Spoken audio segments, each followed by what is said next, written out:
श्रीमद् भागवतम स्कंध 10 परम पुरुषार्थ अध्याय 47 ब्रह्म गीत। शुकदेव गोस्वामी ने कहा, ब्रज की ललनाएं कृष्ण के अनुचर को देखकर विस्मित हुई। उनके हाथ लंबे और आंखें नई खिली हुई कमल जैसी थीं। उन्होंने पीले रंग के वस्त्र पहने हुए थे, उनके गले में कमल की माला थी और उनके चेहरे पर कलात्मक कुंडल चमक रहे थे जो कमल के फूल की तरह थे। गोपियों ने पूछा, ये सुंदर पुरुष कौन है? ये कहां से आया है? ये किसकी सेवा करता है? ये कृष्ण के वस्त्र और आभूषण कैसे पहने हैं? ये कहकर गोपियां उद्धव के चारों ओर दृढ़ता से एकत्रित हो गईं, जिनका आश्रय भगवान उत्तम श्लोक श्री कृष्ण के चरण कमल थे। विनय के साथ अपना सिर झुकाते हुए गोपियों ने अपनी शर्मीली मुस्कुराहट और मीठे शब्दों से उद्धव का यथोचित सम्मान किया। वे उन्हें सुनसान जगह ले गईं, उन्हें आराम से बैठाया और तब उन्हें लक्ष्मीपति कृष्ण का संदेशवाहक मानकर उनसे प्रश्न करने लगीं। गोपियों ने कहा, हम जानती हैं कि आप यदुश्रेष्ठ कृष्ण के निजी सहायक हैं और आप यहाँ अपने उस श्रेष्ठ स्वामी के आदेश से आए हैं जो अपने माता पिता को सुख प्रदान करने के लिए इच्छुक हैं। इन व्रज के चरागाहों में ऐसे किसी और चीज का हमें दर्शन नहीं होता जिसको वे स्मरणीय समझते होंगे। निश्चित ही एक मुनि के लिए भी अपने पारिवारिक सदस्यों के स्नेह संबंधों को तोड़ पाना कठिन होता है। अन्य लोगों के प्रति, जो परिवार का सदस्य नहीं है, दिखाई जाने वाली मित्रता स्वार्थ से प्रेरित होती है। इसलिए यह एक दिखावा है जो तब तक चलता है जब तक कि किसी का उद्देश्य पूरा नहीं हो जाता। ऐसी मित्रता वैसी ही है जैसा कि पुरुषों की महिलाओं के प्रति या मधुमक्खियों की फूलों के प्रति लगाव होता है। फिर चाहे निर्धनता में आदमी को वेश्याएं, अयोग्य राजा को प्रजा, शिक्षा पूरी करने के बाद विद्यार्थी अपने शिक्षक को और यज्ञ करवाने वाले को पुरोहित दक्षिणा मिलने के बाद छोड़ देते हैं। जब फल नहीं रहते तो पक्षी वृक्ष को त्याग देते हैं, भोजन करने के बाद अतिथि घर को छोड़ देते हैं, जंगल जल जाने पर पशु जंगल को छोड़ देते हैं और प्रेमिका उसके प्रति आकर्षित रहने के बावजूद उसके साथ भोग करने के बाद प्रेमी उसका त्याग कर देते हैं। ऐसे बोलते हुए गोपियां, जिनके शब्द, शरीर और मन पूरी तरह से भगवान गोविंद के प्रति समर्पित थे, ने अब तक अपने सभी नियमित कार्यों को रोक दिया था क्योंकि अब कृष्ण के दूत श्री उद्धव उनके बीच आ गए थे। अपने प्रिय कृष्ण के बचपन और युवावस्था में की गई लीलाओं को लगातार याद करके उन्होंने उनके बारे में गाया और बिना किसी शर्म के रोने लगीं। भक्ति में डूबी एक गोपी जब कृष्ण के साथ अपने पहले के संग की यादों में खोई हुई थी तो तभी उसने अपने सामने एक भौरा उड़ते हुए देखा। उसे ऐसा लगा जैसे वो कोई दूत है जिसे उसके प्रियतम ने भेजा है, और वो यूं बोल पड़ी। गोपी बोली, हे भौरे, हे छली के मित्र, अपनी उन मूंछों से मेरे पैर मत छुओ जिन पर कुमकुम लगा हुआ है, जो कृष्ण की माला में लग जाता था जब वह मेरी सहेली के सीने से दबती थी। कृष्ण अब मथुरा की स्त्रियों को तृप्त करें। जो तुम जैसे दूत को भेजेगा उसकी यदुओं की सभा में निश्चित ही हंसी उड़ेगी। अपने होठों का मोहक अमृत पिलाकर एक बार कृष्ण ने हमें भी छोड़ दिया जैसे तुमने उस फूल को छोड़ दिया। तो देवी पद्मा स्वेच्छा से उनके चरण कमलों की सेवा क्यों करती हैं? हाय, इसका उत्तर यही हो सकता है कि उनके छलपूर्ण शब्दों ने उनका चित्त चुरा लिया है। अरे मधुमक्खी, तू यहाँ हमारे जैसे घर बार विहीन लोगों के सामने यदुओं के स्वामी के बारे में इतना गाती क्यों है?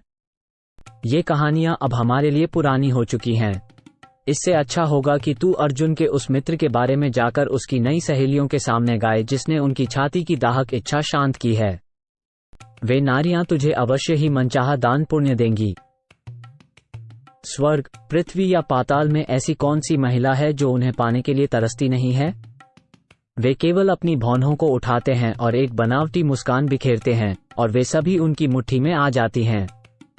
स्वयं लक्ष्मी जी उनके चरणों की धूल की पूजा करती हैं, तो समझो हमारी हैसियत क्या है। लेकिन कम से कम अभागे लोग उनका नाम उत्तम श्लोक तो ले ही सकते हैं। तुम अपने सिर को मेरे पैरों से दूर रखो। मैं जानती हूं कि तुम क्या कर रहे हो। तुमने मुकुंद से चतुराई से कूटनीति सीखी है और अब उसकी तरफ से मीठी मीठी बातें लेकर दूत बनकर आए हो। लेकिन उन्होंने उन बेचारियों को भी छोड़ दिया है जिन्होंने सिर्फ उनके लिए अपने बच्चों, पतियों और बाकी रिश्तों को छोड़ दिया था। वो तो बिल्कुल कृतघ्न हैं। तो अब मैं उनसे समझौता क्यों करूं? एक शिकारी की भांति उन्होंने कपिराज को बाणों से निर्मतापूर्वक बिंध डाला। क्योंकि वो एक स्त्री द्वारा जीते जा चुके थे तो उन्होंने एक दूसरी नारी को जिसे वो कामवासना से मिले थे विकृत कर दिया। इतना ही नहीं, बलि महाराज को भोगकर भी उन्होंने उन्हें रस्सियों से बांध दिया जैसे वो कोई कौवा हो। इसलिए हमें इस श्यामवर्ण वाले लड़के से सारी मित्रता छोड़ देनी चाहिए, भले ही हम उसके विषय में बातें करना बंद न कर पाएं। कृष्ण की नियमित रूप से की जाने वाली लीलाओं के बारे में सुनना कानों के लिए अमृत के समान है। जो लोग इस अमृत की एक बूंद का भी स्वाद ले लेते हैं, उनकी भौतिक द्वंद्व के प्रति रुचि नष्ट हो जाती है। ऐसे कई लोग हैं जिन्होंने अचानक अपने भाग्यहीन घरों और परिवारों को छोड़ दिया है और खुद को भिखारी बनाकर पक्षियों की तरह इधर उधर घूमते हुए अपना जीवन बिता रहे हैं। छलपूर्ण शब्दों को सच मानकर हम उस काले हिरन की पत्नियों जैसी मूर्ख बन गईं जो क्रूर शिकारी के गीत पर भरोसा कर बैठती हैं। इस प्रकार हमने बार बार उनके नाखूनों के स्पर्श से उत्पन्न काम की तीव्र पीड़ा को महसूस किया। हे दूत, अब कृष्ण के अलावा कुछ और बात करो। हे प्रिय के सखा, क्या मेरे प्रिय ने तुम्हें फिर से यहाँ भेजा है?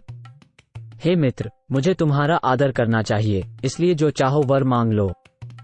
किंतु तुम हमें फिर से उनके पास ले जाने के लिए यहाँ क्यों आए हो जिनके मधुर प्रेम को त्यागना इतना कठिन है? क्योंकि हे मधुर ब्रह्म, उनकी अर्धांगिनी लक्ष्मी जी हैं और वे हमेशा उनके साथ उनके हृदय पर विराजमान रहती हैं।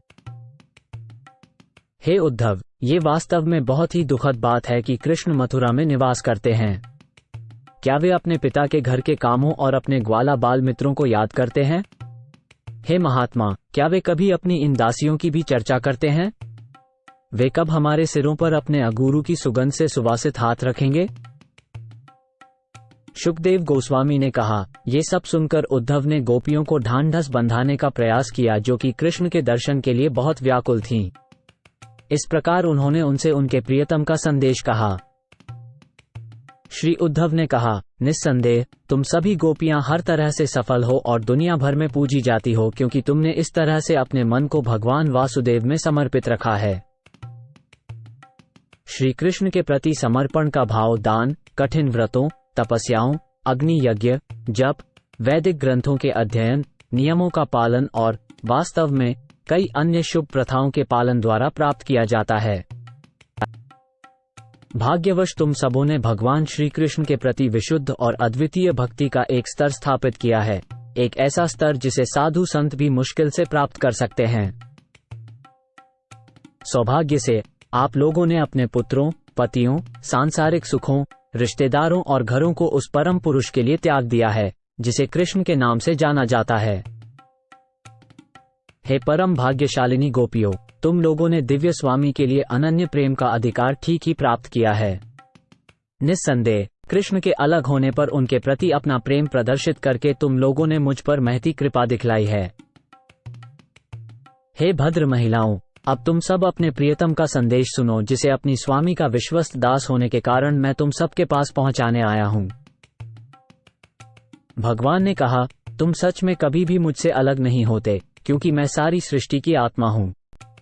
जैसे जल, वायु, अग्नि, जल और पृथ्वी, ये सभी तत्व प्रकृति में हर एक चीज में मौजूद हैं, वैसे ही मैं हर किसी के मन, जीवन, ऊर्जा और इंद्रियों में और साथ ही भौतिक तत्वों और प्रकृति के गुणों में मौजूद हूं। मैं अपनी निजी ऊर्जा, जिसमें भौतिक तत्व, इंद्रियां और प्रकृति के गुण शामिल हैं, के द्वारा स्वयं को बनाता हूं, कायम रखता हूं और फिर अपने आप में वापस ले लेता हूं। शुद्ध चेतना या ज्ञान से निर्मित होने के कारण आत्मा भौतिकता से पृथक है और प्रकृति के गुणों के उलझाव से दूर है। आत्मा को हम भौतिक प्रकृति के जागृत, स्वप्न और सुषुप्ति नामक 3 कार्यों के माध्यम से अनुभव कर सकते हैं। जैसे तुरंत जागने वाला व्यक्ति स्वप्न के विषय पर विचार कर सकता है, यद्यपि यह भ्रामक होता है। इसी प्रकार मन द्वारा मनुष्य इंद्रिय विषयों का ध्यान करता है, जिन्हें बाद में इंद्रियां प्राप्त कर सकती हैं। इसलिए मनुष्य को पूर्णतः सतर्क रहना चाहिए और मन को वश में लाना चाहिए। बुद्धिमान विद्वानों की राय में सभी वेदों, योग अभ्यासों, सांख्य दर्शन, त्याग, तपस्या, इंद्रियों पर नियंत्रण और ईमानदारी का यही सर्वोच्च निष्कर्ष है, जैसे कि सभी नदियों की अंतिम मंजिल समुद्र है। किंतु असल कारण यह है कि मैं तुम्हारे दृष्टि का आराध्य और प्यारा वस्तु हूँ। फिर भी मैं तुमसे बहुत दूर हूँ, क्योंकि मैं तुम लोगों के मन में अपने लिए प्रगाढ़ चिंतन को प्रज्वलित करना चाहता हूँ और इस तरह तुम्हारे मनों को अपने अधिक निकट लाना चाहता हूँ। जब प्रियतम दूर होता है तो स्त्री उसके विषय में अधिक सोचती है बजाय इसके कि जब वो निकट होता है। चूंकि तुम्हारे मन पूर्णतया मुझ में लीन रहते हैं और कोई अन्य चिंता तुम पर हावी नहीं रहती, तुम सदैव मेरा स्मरण करती हो और इसीलिए तुम लोग मुझे बहुत जल्द फिर से अपने सामने पा सकोगी। यद्यपि कुछ गोपियों को गोवर्धन ग्राम में ही रहना पड़ा था, इसलिए वे रात में वन में आयोजित रास नृत्य में मेरे साथ क्रीड़ा नहीं कर पाईं, किंतु फिर भी वे अत्यंत भाग्यशाली थीं। वास्तव में वे मेरी शक्तिशाली लीलाओं का ध्यान करके ही मुझे प्राप्त कर सकीं। शुकदेव गोस्वामी ने कहा, व्रज की स्त्रियां अपने प्रियतम कृष्ण से यह संदेश सुनकर प्रसन्न हुईं। उनके शब्दों को सुनते ही उनकी पुरानी यादें ताजा हो गईं और उन्होंने उद्धव से इस प्रकार कहा।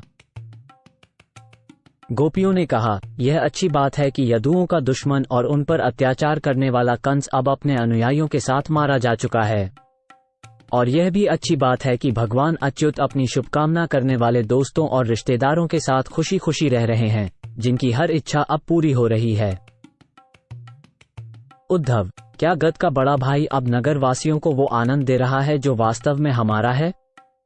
हम समझते हैं कि वो स्त्रियां उदार दृश्यों के साथ साथ प्यार भरी शर्मीली मुस्कानों से उसकी पूजा करती होंगी। श्री कृष्ण समस्त प्रकार के माधुर्य के व्यापारों में निपुण हैं और नगर की स्त्रियों के प्रिय हैं। अब जबकि वे उनके मोहक शब्दों और संकेतों से लगातार पूजे जा रहे हैं, तो क्या वे उनके फंदे में नहीं फंसेंगे? हे भक्तिपरायण महाशय, क्या नगरवासियों से बातचीत के दौरान कभी गोविंद हमारी याद करते हैं? जब वो उनसे स्वतंत्रता से बात करते हैं तो क्या वे कभी हम गांव की बालाओं का भी नाम लेते हैं? क्या श्री कृष्ण को वृंदावन के वनों में बिताई वे रातें याद हैं जो कमल, चमेली और चमकीले चंद्रमा से सुंदर लगती थीं?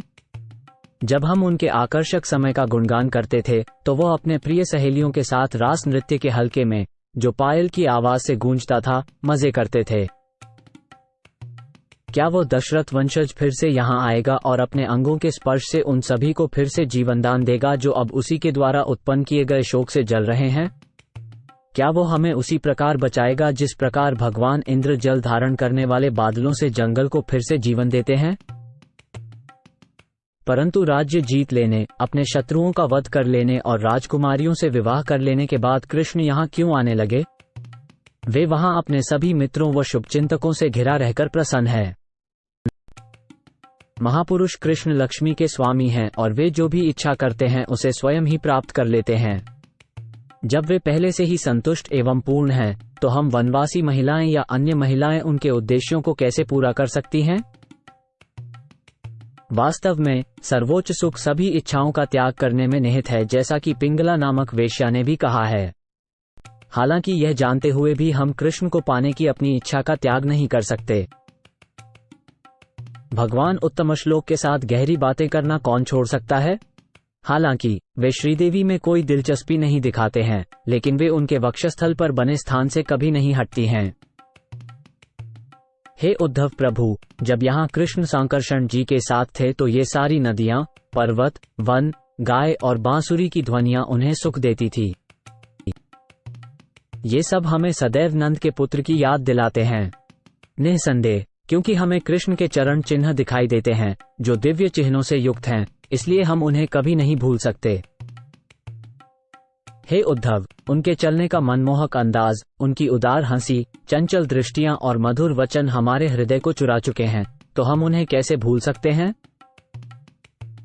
हे स्वामी, हे लक्ष्मी के स्वामी, हे व्रज के स्वामी, हे सभी दुखों के विनाशक गोविंद, कृपया अपने गोकुल को उस कष्ट के सागर से उबारो जिसमें वो डूब रहा है। शुकदेव गोस्वामी बोलते हैं, भगवान कृष्ण के संदेशों से विरह का बुखार दूर होने पर गोपियों ने उद्धव जी को अपने भगवान कृष्ण से अभिन्न मानकर उनकी पूजा की। उद्धव ने वहां कृष्ण की लीलाओं की कथाएं कहकर गोपियों को उनके दुख से मुक्त किया और कई महीनों तक वहीं रहे। इस तरह उन्होंने सभी गोकुलवासियों के लिए आनंद का संचार किया। उद्धव जब तक श्री कृष्ण के व्रज में रहे, वो दिन व्रजवासियों को एक ही पल की तरह बीता, क्योंकि उद्धव हमेशा श्री कृष्ण की बातें करते रहते थे।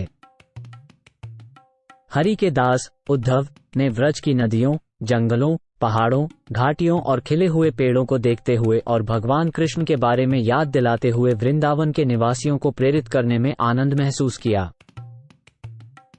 कृष्ण में पूर्ण समर्पण के कारण गोपियों के हमेशा व्याकुल रहने को देखकर उद्धव अत्यंत प्रसन्न थे। उन्हें नमन करने की इच्छा से उन्होंने निम्न गीत गाया। उद्धव ने गाया, पृथ्वी पर स्थित समस्त प्राणियों में केवल गोपियों ने अपने देहधारी जीवन को सफल बनाया है, क्योंकि उन्होंने भगवान गोविंद के लिए शुद्ध प्रेम की पूर्णता प्राप्त कर ली है। भौतिक अस्तित्व से डरने वाले लोग, महान ऋषि और हम स्वयं भी उनके इस शुद्ध प्रेम के लिए लालायित रहते हैं। जो कोई भी अनंत भगवान की कथाओं का आनंद ले चुका है, उसके लिए उच्च कुल के ब्राह्मण या स्वयं भगवान ब्रह्मा के रूप में जन्म लेना व्यर्थ है।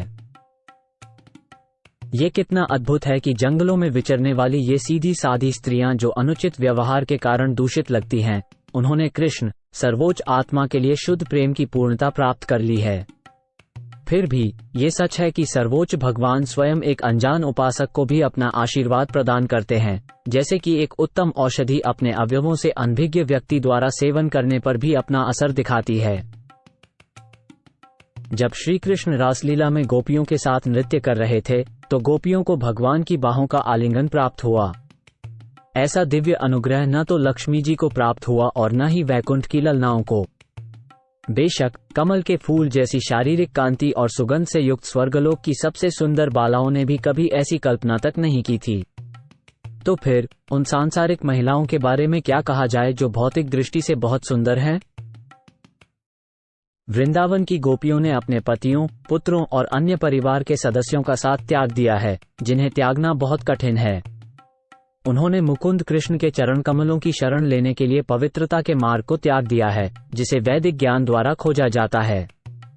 हे प्रभु, मैं वृंदावन की झाड़ियों, लताओं या जड़ी बूटियों में से कोई एक बनने का सौभाग्य प्राप्त करूं, क्योंकि गोपियां उन्हें अपने चरणों से रौंदती हैं और अपने चरण कमलों की धूल से उन्हें आशीर्वाद देती हैं। स्वयं लक्ष्मी जी और ब्रह्मा एवं अन्य सभी देवता जो योग सिद्धि के स्वामी हैं, भगवान कृष्ण के चरण कमलों की पूजा केवल अपने मन में ही कर सकते हैं।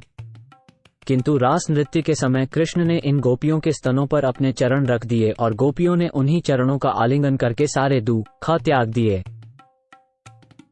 मैं नंद महाराज के गोप ग्राम की स्त्रियों के चरणों की धूल को बार बार प्रणाम करता हूँ। जब ये गोपियां श्री कृष्ण के यश का जोर जोर से गुणगान करती हैं, तो उनकी मधुर वाणी तीनों लोकों को पवित्र कर देती है। शुकदेव गोस्वामी ने कहा, तत्पश्चात दशरथ के वंशज उद्धव ने गोपियों, माता यशोदा और नंद महाराज से विदा होने की अनुमति ली। उन्होंने सभी ग्वालों से विदा ली और जाने के लिए अपने रथ पर चढ़ गए। जब उद्धव प्रस्थान करने वाले थे, तब नंद और अन्य लोग पूजा की अलग अलग वस्तुओं को लेकर उनके पास पहुंच गए। आंसुओं से भरी आंखों से उन्होंने उद्धव को इस प्रकार संबोधित किया, हमारे मन मस्तिष्क हमेशा कृष्ण के चरण कमलों की शरण में रहें, हमारे मुंह से हमेशा उनके नाम का कीर्तन हो और हमारे शरीर हमेशा उन्हें प्रणाम करें और उनकी सेवा करें। जब भी सर्वोच्च प्रभु की इच्छा से हमें अपने सकौम कर्मों के अनुसार इस संसार में भटकना पड़े, हमारे सत्कर्म और दान हमें हमेशा भगवान कृष्ण के प्रति प्रेम दें। शुकदेव गोस्वामी ने कहा, हे राजन, ग्वालों द्वारा कृष्ण के प्रति भक्ति भावना व्यक्त करने के साथ सम्मानित होकर उद्धव मथुरा नगरी लौट आए, जो कृष्ण के संरक्षण में थी। प्रणाम करने के पश्चात उद्धव ने श्री कृष्ण को व्रजवासियों की महान भक्ति का वर्णन किया। फिर उद्धव ने वसुदेव, बलराम और राजा उग्रसेन को भी व्रजवासियों की महान भक्ति का वर्णन किया और उन्हें वे वस्तुएं भेंट की जिन्हें वे अपने साथ लाए थे।